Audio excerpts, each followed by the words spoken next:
সময় বহমান স্রোতের মতো, সময়কে কখনো বেঁধে রাখা যায় না।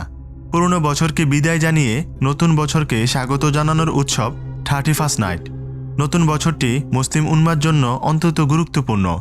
বিগত একটি বছরের পর্যালোচনা ও নতুন এক বছরের পরিকল্পনা গ্রহণ করা সচেতন মুমিনের ইমানি দায়িত্ব। 31 ডিসেম্বর রাত 12:01 31st নাইট নামে অবহিত করা হয়। আমরা এটাকে ইংরেজি নববর্ষ হিসাবে জানলেও মূলত তা ইংরেজি নববর্ষ নয়, বরং এটা খ্রিস্টীয় বা গ্রেগরিয়ান নববর্ষ, যার সঙ্গে মিশে আছে খ্রিস্টানদের ধর্ম ও সংস্কৃতি। এর নামকরণও করা হয়েছে খ্রিস্টানদের ধর্মযাজক পপ গ্রেগরিয়ানের নাম অনুসারে। ঐতিহাসিকরা বলেন, প্রাচীন পারস্যের পরাক্রমশালী সম্রাট জামশিদ খ্রিস্টপূর্ব 800 সালে নববর্ষ প্রবর্তন করেন। পরবর্তী সময়ে ব্যাবিলনের সম্রাট জুলিয়াস সিজার খ্রিস্টপূর্ব 46 সালে ইংরেজি নববর্ষ প্রচলন করেন। প্রথম দিকে নববর্ষ বিভিন্ন তারিখে উদযাপিত হতো।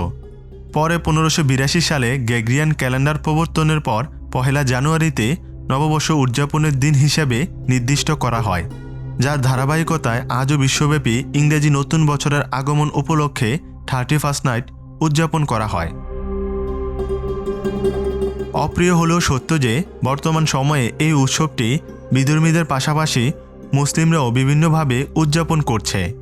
বিশেষভাবে মুসলিম যুব সমাজের মাঝে এর প্রভাব বেশি পরিলক্ষিত হয়। যেমন ফেসবুক, ইনস্টাগ্রাম ইত্যাদি উল্লেখযোগ্য সোশ্যাল মিডিয়ার মাধ্যমে ইংরেজি নববর্ষের শুভেচ্ছা জানায়।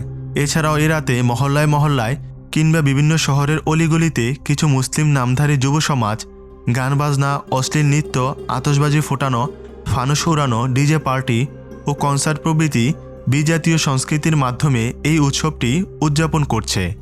এমনকি এই উৎসব পালনের নামে সমাজের অসংখ্য ছেলে ও মেয়েদের মাঝে অবাধ চলাফেরা লক্ষ্য করা যায়, যার মাধ্যমে জেনার দ্বার উন্মোচিত হয়। আল্লাহ তাআলা এই ব্যাপারে ইরশাদ করেন, আর তোমরা ব্যভিচারের কাছেও যেও না, নিশ্চয়ই এটা অশ্লীল কাজ এবং মন্দ পথ। ধর্মীয় ও দেশ সংস্কৃতি নিজ নিজ ধর্ম ও দেশের মানুষের মধ্যে সীমাবদ্ধ থাকবে, এটাই স্বাভাবিক ও যৌক্তিক দাবি। বেশ ধুমধামের সঙ্গে অন্য ধর্মের প্রথা বা বিদেশি সংস্কৃতি উদযাপন, নিজ ধর্ম ও দেশ সংস্কৃতি সম্পর্কে অজ্ঞতা ও উদাসীনতা প্রকাশ, এটা কিছুতেই কাম্য নয়। 31st নাইট উদযাপন দেশ ও ধর্মের উৎসব সংস্কৃতির দেউলিয়াত্ব ঘোষণা করে, যা বাংলাদেশের নাগরিক ও মুসলিম হিসাবে আমাদের জন্য বড়ই লজ্জার বিষয়। 31st নাইট উদযাপন ইসলামে বৈধ নয়। ইসলামী আইনবিদরা একে হারাম বলে আখ্যায়িত করেন। অন্য ধর্মের সংস্কৃতি উৎসব মুসলমানের জন্য উদযাপন করা জায়েজ নেই। নিজ ধর্ম ও অন্য ধর্মের কালচারকে গুলিয়ে একাকার করতে বারণ করা হয়েছে হাদিসে। নবী সাল্লাল্লাহু আলাইহি সাল্লাম বলেছেন, যে ব্যক্তি যে জাতির সঙ্গে সাদৃশ্য রাখে সে সেই জাতিরই অন্তর্ভুক্ত। অন্য ধর্মের সভ্যতা সংস্কৃতি গ্রহণ না করার জন্য এ হাদিস মুসলমানদের অনুপ্রাণিত করেছে, আর গ্রহণ করলে মুসলমানিত্ব হারানোর হুঁশিয়ারি প্রকাশ পেয়েছে উপযুক্ত হাদিসটিতে। রাসূল সাল্লাল্লাহু আলাইহি সাল্লামের জীবনী, সাহাবীদের জীবনী, তাবেঈ ও তাবেঈনদের জীবনী, 4 ইমামের জীবনী, বিখ্যাত মুসলিম মনীষীদের জীবনী এবং বিভিন্ন ইসলামী খেলাফতের শাসন পর্যালোচনা করলে দেখা যায় যে তারা কখনই বিধর্মীদের সঙ্গে সামঞ্জস্য এমন কোনো উৎসব পালন করেননি, এমনকি 31st নাইট নামক উৎসবটি সমর্থন করেননি। যেমন হাদিসে এসেছে, হযরত ইবনে উমর রাদিয়াল্লাহু তাআলা আনহু বর্ণনা করেন, তিনি রাসূল সাল্লাল্লাহু আলাইহি সাল্লামকে বলতে শুনেছেন, যে ব্যক্তি অন্য জাতির সাদৃশ্য অবলম্বন করে সে তাদের দলভুক্ত গণ্য হবে। আল্লাহ তাআলা বলেন, হে নবী, আপনি বলুন, নিশ্চয় আমার রব হারাম তথা নিষিদ্ধ করেছেন প্রকাশ্য অপ্রকাশ্য অশ্লীলতা, পাপ কাজ, অন্যায় ও অসঙ্গত, বিদ্রোহ ও বিরোধিতা এবং আল্লাহর সঙ্গে কোনো কিছুকে শরিক করা, যার পক্ষে আল্লাহ কোনো দলিল প্রমাণ অবতীর্ণ করেননি। আলোচ্য আয়াত ও হাদিসটি বিশ্লেষণ করলে বোঝা যায় যে মুসলিম ব্যক্তিদের জন্য বিধর্মীদের এই উৎসবটি পালন আল্লাহর পক্ষ থেকে সম্পূর্ণ হারাম তথা নিষিদ্ধ, এবং যদি কেউ পালন করে তাহলে সে তাদের তথা বিধর্মীদের মধ্যে অন্তর্ভুক্ত হবে।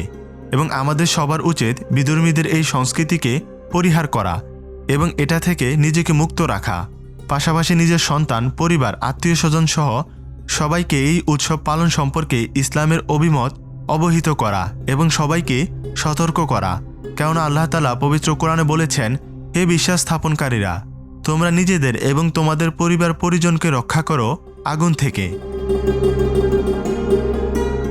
পরিশেষে বলতে চাই যে সময়টিতে 31st নাইট উদযাপন করা হয় সে সময়টি ইসলামে অনেক গুরুত্বপূর্ণ ও মর্যাদার সময়। এ সময় সম্পর্কে রাসূল সাল্লাল্লাহু আলাইহি সাল্লাম বলেন, মহান আল্লাহ দুনিয়ার আসমানে এসে আহ্বানকারীকে, সাহায্য প্রার্থীকে, অসুস্থ ব্যক্তিকে, ক্ষমা প্রার্থীকে চাহিদা অনুযায়ী যা ইচ্ছা তা ডেকে ডেকে দিয়ে যান। হযরত আবু হুরায়রা রাদিয়াল্লাহু তাআলা আনহু বর্ণনা করেন, রাসূল সাল্লাল্লাহু আলাইহি সাল্লাম বলেছেন, তোমরা অন্ধকার রাতের ঘনঘটার মতো ফিতনার আগে দ্রুত আমল করো। যখন ব্যক্তি ভোর অতিবাহিত করবে মুমিন অবস্থায়, সন্ধ্যা করবে কাফের অবস্থায়, অথবা সন্ধ্যা অতিবাহিত করবে মুমিন অবস্থায়, ভোর অতিবাহিত করবে কাফের অবস্থায়, মানুষ তার দিনকে বিক্রি করে দেবে দুনিয়ার সামান্য কিছুর বিনিময়ে। তাই এই সময়টিতে পুরনো বছরকে বিদায় জানিয়ে নতুন বছরকে স্বাগত জানাতে টকবগে যৌবনের লাগাম ছাড়া উন্মাদনা ও নেশা মেটানোর সময় হিসেবে বেছে নেওয়া মারাত্মক অপরাধ। সুতরাং মুমিন মুসলমানের উচিত 31st নাইট নামক উৎসবে যোগদান কিংবা উদযাপন করা থেকে বিরত থাকা, ইসলাম নির্ধারিত বিধিবিধান মেনে চলা।